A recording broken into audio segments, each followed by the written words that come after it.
War zone, the Mideast in chaos. Yasser Arafat still a prisoner but not staying silent. Israel defying the UN. Next move. President Bush breaks his silence. What will the U.S. do now? England in mourning. The matriarch of Great Britain's royal family, the Queen Mother, has died at 101. And the smart money for tax time, what you need to know before April 15th. This is NBC Nightly News with Tom Brokaw, reporting tonight from Israel. Good evening once again from Israel, where tonight there's been another suicide bombing as Israeli forces continue their military assault on the West Bank, including the compound of Yasser Arafat, who's been trapped there now for more than 36 hours. The Israelis are ignoring the UN Security Council resolution signed by the United States calling for them to withdraw. Today, President Bush got personally involved, speaking from his ranch in Crawford, Texas. I think that Chairman Arafat can do a lot more. Truly believe that. I believe he needs to stand up and condemn in Arabic these attacks. We begin here in Israel tonight at Ground Zero, Ramallah. Here's NBC's Dana Lewis.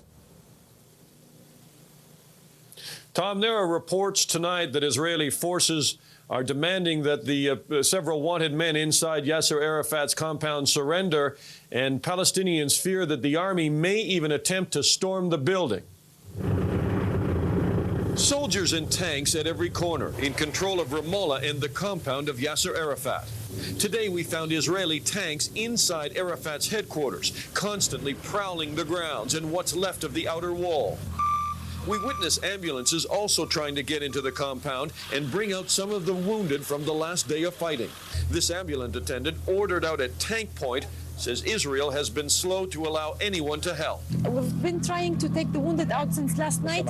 Israel is now in command of every building but this one. Arafat is on the second floor in a dining room, say sources. Power was temporarily cut. Today, this candlelight interview smuggled out. I am appealing to the whole international world to stop this aggression against our people. This military escalation, day by night, this killing. This is as far as we can get to the compound. These tanks obviously warning us not to come any closer, but inside we're told that ambulance attendants today were able to take in food, bread, water, and some medical supplies. And one ambulance crew spent the night with Arafat and the 100 people with him. A New Yorker here with a volunteer Palestinian rights group. He was allowed to enter Arafat's headquarters last night, but got trapped by the fighting. There were people sleeping on the stairwell, trying to get some sleep. Of course, the whole time all of this is going on, the tanks are shelling the building and are firing with their heavy machine guns.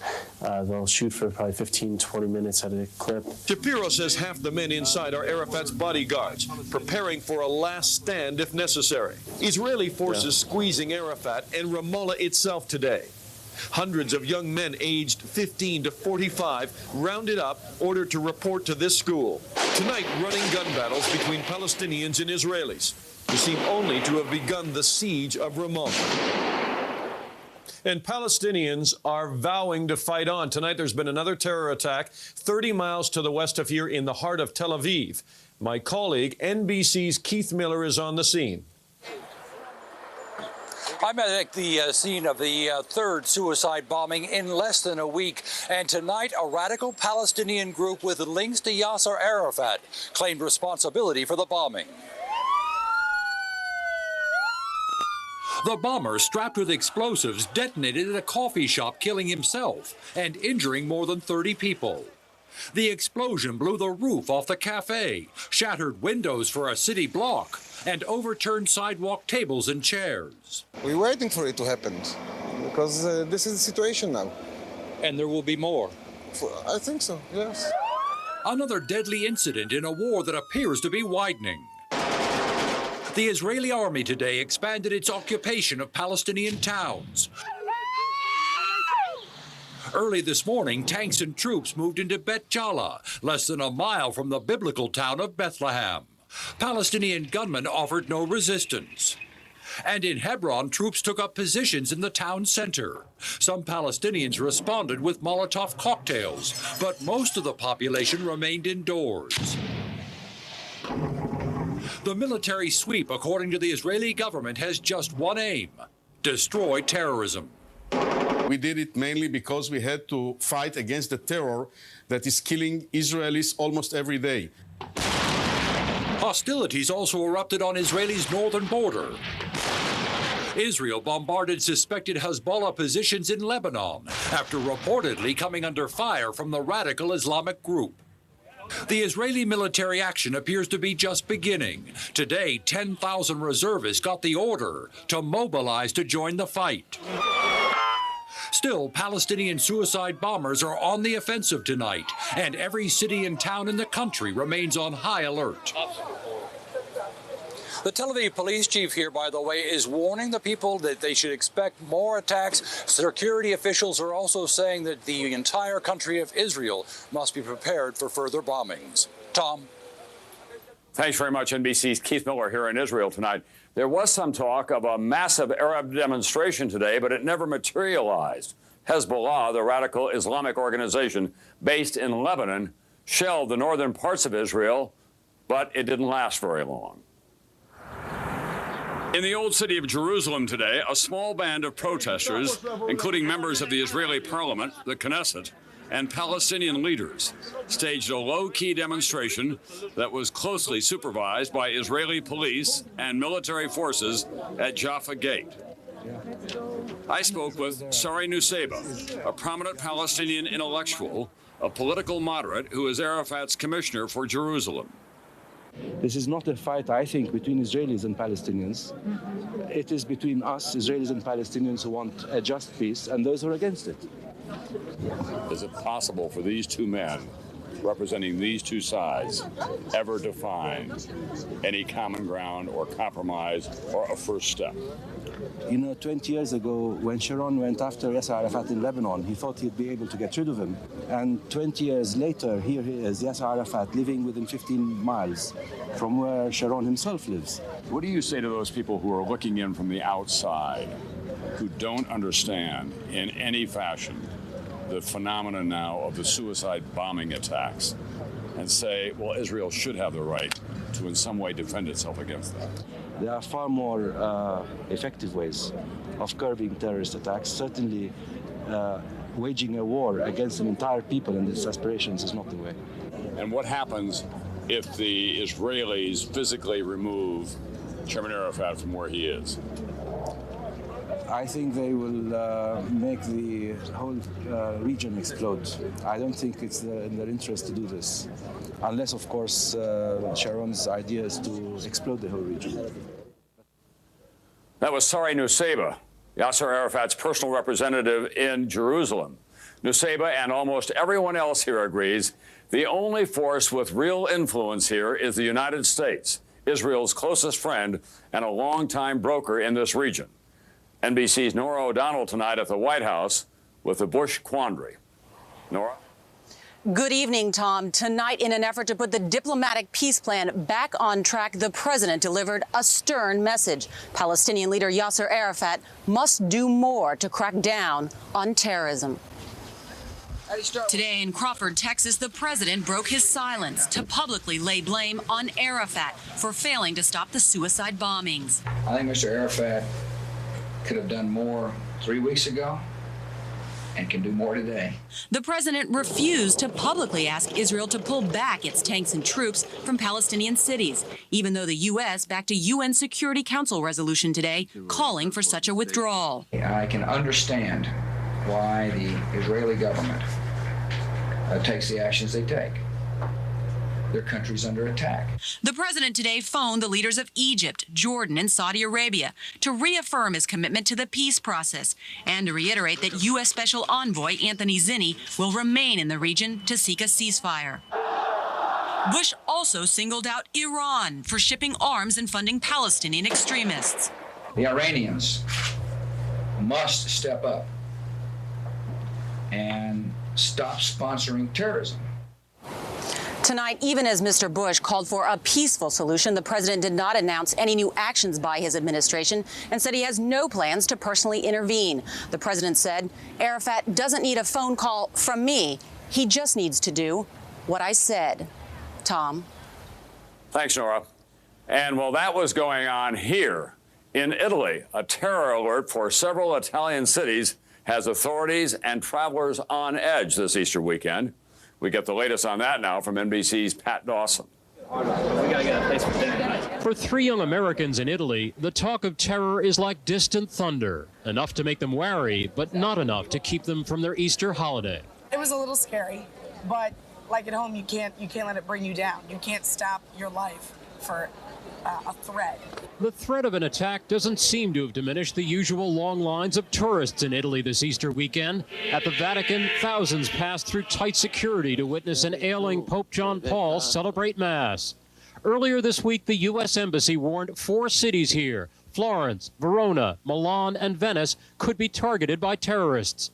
Though Italian officials have tried to downplay the threat, they increased security in many places. Today, police divers patrolled the waters of Venice. In Florence, checkpoints and new metal detectors outside the city's museums. Even here, amid the peace and stately beauty of Italy's churches, there is the specter of terrorism this weekend. The embassy's warning specifically says these terrorist groups don't distinguish between official targets and civilian ones, like restaurants, hotels, even places of worship.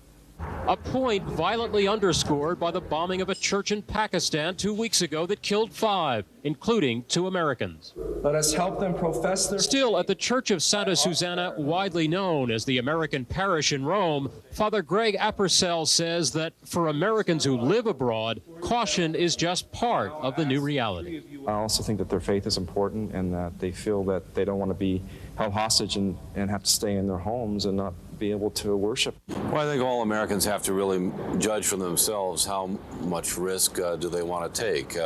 Today, perhaps nothing is safe. After all, the terrorists came here and carried out attacks in Washington and New York. The risks of a dangerous world Americans are learning to live with. Pat Dawson, NBC News, Rome. Still ahead tonight, my colleague John Siegenthaler in New York with more news, including the death of Britain's Queen Mother at the age of 101. I'll be back later in the broadcast from Israel with the story of the legacy of hate left behind the last time that Ariel Sharon and Yasser Arafat pushed each other to the brink. I thought dating again would be tough. He's cute. Is he younger than me? Maybe getting rid of my gray hair was just what I needed. Just for men. More than a hair color, it's a hair rejuvenator. Gray hair is shampooed away in 5 easy minutes. Vitamin-enriched Just for Men brings back a thicker, healthier, natural look. I wonder how I did tonight. Would you like to come in? Just for Men, the rejuvenator. You got gas? You gotta get these. Phazyme Quick Dissolve Chewables. So quick, like that. Bloating was gone and the pressure was gone. A chewable that's quick to dissolve and quick to relieve gas. Phazyme. Dissolves fast. Gets rid of gas fast. I love it. Phazyme Quick Dissolve Chewables.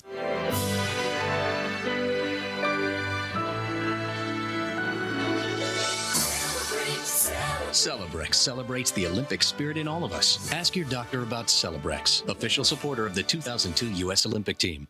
In the old days, athlete's foot meant using Lotrimin AF or Tenactin for 4 whole weeks. Who does that? Today, they're out. Because Lamisil AT changed everything. Lamisil AT kills the fungus with just 1 week's use. Do you really have 4 weeks to use those other guys? When your feet itch and burn, using Lamisil AT 1 week keeps you athlete's foot free for 3 months. Those old-timers, they don't promise that. It's in a league all its own. Lamisil AT, the best way to cure athlete's foot. When these marigolds were potted, they were the same size. The difference? This. Miracle Grow potting mix. Premium organic materials plus Miracle Grow plant food mixed in. So plants grow twice as big. Have you used Miracle Grow lately? Guess which fiber is 100% soluble? Metamucil with psyllium, which can cause excess gas, or Citrusel fiber, which doesn't. Citrusel. Don't just have a regular day, have a great day. Britain is mourning the loss of the woman known around the world as Queen Mum. Buckingham Palace announced this afternoon that Queen Mother Elizabeth died in her sleep with her daughter, Queen Elizabeth II, at her bedside. She was 101 years old. NBC's Donna Friesen reports. Within hours of her death, crowds began gathering outside Buckingham Palace, mourning the loss of a royal known as the grandmother to the nation. She'll be missed terribly. She was loved by the nation. Just 4 months short of her 102nd birthday, the Queen Mother had grown increasingly frail in the last few months and died peacefully at her residence in Windsor, her daughter, Queen Elizabeth, and some of her grandchildren at her side. Born Elizabeth Bowes-Lyon in 1900, she married a prince and was at first a reluctant queen, thrown into the role after her husband's brother, Edward, abdicated to marry his American love, Wallis Simpson. A shocked Elizabeth called becoming queen an intolerable honor, but was immensely popular from the start. Credited with inventing the royal walkabout, leaving the confines of the palace to meet the British people directly. The cliché term star quality, and there was certainly a way in which she had it. I mean, she had a very direct, intimate, accessible approach. During the Second World War, when bombs hit Buckingham Palace, she refused to leave London, cementing her place in the hearts of the British public as strong and steadfast. She was a dominant, unifying figure in our country's history for the best part of a century. When her husband died in 1952 and her daughter Elizabeth became queen, rather than fade away, the Queen Mother began a hectic schedule of popular public appearances, which she maintained almost to the end, always in her signature outfit, high heels, 3 strands of pearls, and a hat. She survived her grandchildren's royal scandals, adultery and divorce, and then the tragic death of Princess Diana. The popularity of the monarchy sank to a new low, but never hers, as was obvious on her 101st birthday last year. But the death of her daughter, Princess Margaret, last month had caused deep sadness, and after a remarkable century of royal duties, she withdrew from public life. Queen Elizabeth is said to be deeply saddened by her mother's death. Prince Charles, devastated. Tributes are pouring in from around the world, including from President Bush. A state funeral is planned, a final farewell to an enduring symbol of British monarchy. Donna Friesen, NBC News, London. We'll be right back.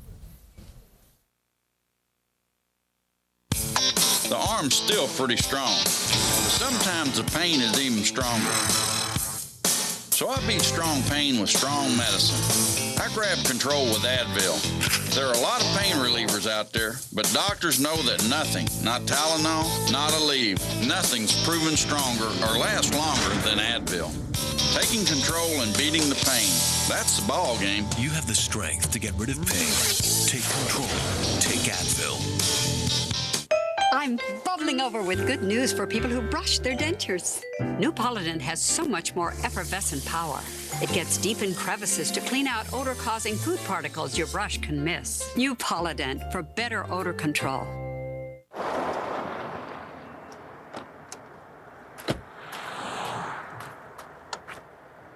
Well, I'd stop for a quick bite. How you doing back here? Let's see. No air conditioning, no stereo, no adjustable lumbar support. You tell me. That's why I brought you this. A Gateway notebook? With a DVD player? Yep, but I put your favorite movie in. True Grit? You know it. Take your time, cowboy.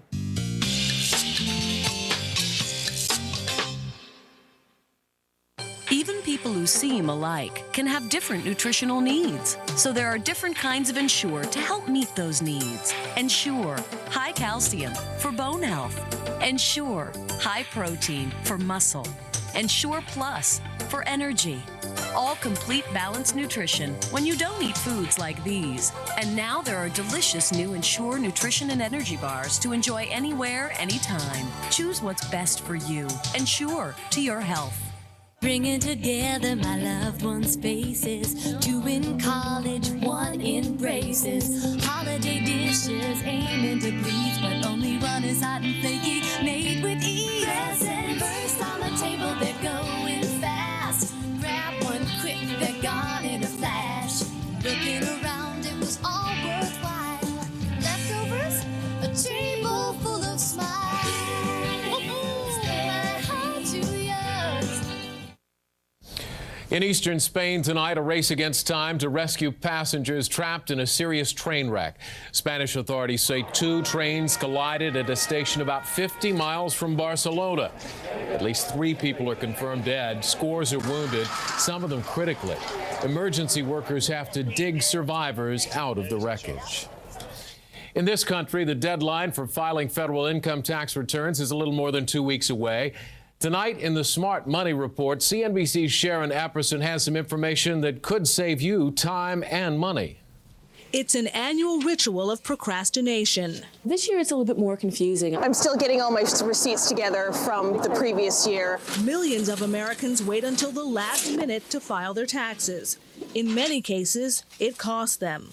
I usually, at the last minute, I find myself going, oh, deductions? Am I getting any new deductions? Are the tax laws that are new applicable to me? Most of the new tax law changes Congress enacted last year actually don't affect the return you're preparing now. But one change that's already led to errors on more than 1 million returns is that rebate check from last year's tax rate cut. The IRS says if you got it in full, don't claim it. You don't have to report it as income on your federal tax return. It was an overpayment. It was an early refund, essentially. But if you didn't get a check and you want the credit, the IRS requires you to fill out a special line on your tax form. Which gets them any of the rebate that they didn't get last summer. And if they got nothing, they could get as much as $600 back. Another pitfall to avoid, especially this year, not accounting for stock and mutual fund sales as capital gains, despite losses. Even though the market was down in 2001, when the mutual fund managers sold off securities that they had bought several years before, actually resulted in a capital gain, which blows the minds of a lot of taxpayers. And the IRS says what may blow a timely refund are simple mistakes. Writing in the wrong Social Security number, not attaching proper documents, and most important, forgetting to sign your name. Sharon Epperson for NBC News, New York. And Sharon will have more tax tips next week on CNBC's Business Center at 5 Eastern Time. And another program note, the crisis in the Catholic Church and the latest from the Middle East tomorrow on Meet the Press with Tim Russert. In a moment, we'll go back to Tom Brokaw in the Middle East and the never-ending cycle of violence. Okay, you bust your chops all week long, and now your twisted back is whimpering, I don't think so. Well, introduce it to Thermacare, that new air-activated heat wrap. Open it up, it gets warm, and stays warm for 8 hours, deeply relaxing tight muscles. So circulation flows in, helping pain flow out. Now you're good to go. And go. And go. Hey, have a weekend. New Thermacare heat wraps. Feel the difference between can't and can. Heartburn this painful is caused by acid reflux. Get Gaviscon. It's different. Gaviscon quickly forms a soothing protective barrier that helps keep acid down for hours. Gaviscon. Fast relief from acid reflux. How was work? Fine. How was school? Fine. Gee, guys, what's the hurry there, huh? Season finale starts in 3 minutes. You know, if you had TiVo, you could record every episode of any show and then watch them whenever you want. Really? Automatically record your favorite shows all season long. Now TV fits into your life, not the other way around. TiVo, TV and dinner your way. In the old days, athlete's foot meant using Lotrimin AF or Tenactin for 4 whole weeks. Who does that? Today, Lamisil AT kills the fungus with just 1 week's use. And keeps you athlete's foot free for 3 months. Lamisil AT, the best way to cure athlete's foot. Gee, these roses don't look too rosy. Sometimes Mother Nature needs a little help. Like when Raymond's constipated. Marie! I give him Phillips. It works like nature intended, gentle and stimulant-free. Unlike other overnight laxatives that contain stimulants which can cause discomfort and cramps, Phillips helps his body work more naturally to relieve constipation so comfortably he's his usual rosy self. Not like these flowers. Sometimes Mother Nature needs a little help. Phillips, the comfortable way. Sunday, Out of Control, the latest on the war in the Middle East, plus the crisis in the Catholic Church, problems and solutions. If it's Sunday, it's Meet the Press. Ship and War, April 17th, only on NBC News. Everyone here in the Middle East remembers what happened the last time Ariel Sharon and Yasser Arafat had this kind of a showdown. 20 years ago, Yasser Arafat was operating out of Lebanon when it was invaded by Israel, led by its defense minister, Ariel Sharon. What happened later was one of the most gruesome massacres in this region. It's remembered by two names, Sabra and Shatila. Here's NBC's Jim Maseda. Again today, thousands of Palestinian refugees across Lebanon venting their anger over Ariel Sharon's latest offensive and reminded of what once happened here in Sabra and Shatila, two refugee camps outside Beirut, and under the command of the man many Palestinians still call the butcher of Beirut, Ariel Sharon. He is considered as the main responsible for this massacre here in the Arab world. September 1982, Israeli forces led by Sharon drive Yasser Arafat's PLO out of Beirut and are standing back as Lebanese Christian militiamen, Israel's allies, enter the two camps to flush out guerrillas. The Israeli soldiers that were congregated here seem to be in a very relaxed mood, as if nothing were going on. But inside Sabra and Shatila, hundreds of Palestinian civilians, including women and children, slaughtered. Mohammed Abu Radena was 6 years old when soldiers broke into his house in Shatila, forcing out 11 family members, including his father, at gunpoint. They were brought here, and they started to shoot them. Sharon, never formally charged, always blamed the Lebanese, claiming he knew nothing about the massacre. But Mohammed and a whole generation of Palestinians blame Sharon. In the law, it's named command responsibility, which goes back to Sharon. So Sharon, he gave the order. The memory of Sabra and Shatila is so strong that years later, Sharon's visit to Jerusalem's Temple Mount, held sacred by Muslims, triggered riots and led to the current cycle of violence. But Mohammed's fight is in the courts, one of 23 Shatila survivors who have filed a case for war crimes against Sharon in a Belgian court, the case still in its early stages. We're trying to get justice, absolutely. For many, Sabra and Shatila are living reminders that Sharon doesn't want peace. And he tends to consider that these people are worth killing. Today's Palestinian fighters more daring in part because the old enemy, Ariel Sharon, is back. The man who 20 years ago, Mohammed says, stole his life.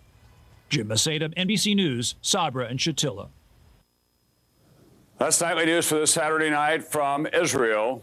An Easter weekend in the middle of Passover, and once again, the Holy Land is deep in war. I'm Tom Brokaw. I'll see you Monday night from New York, if not before.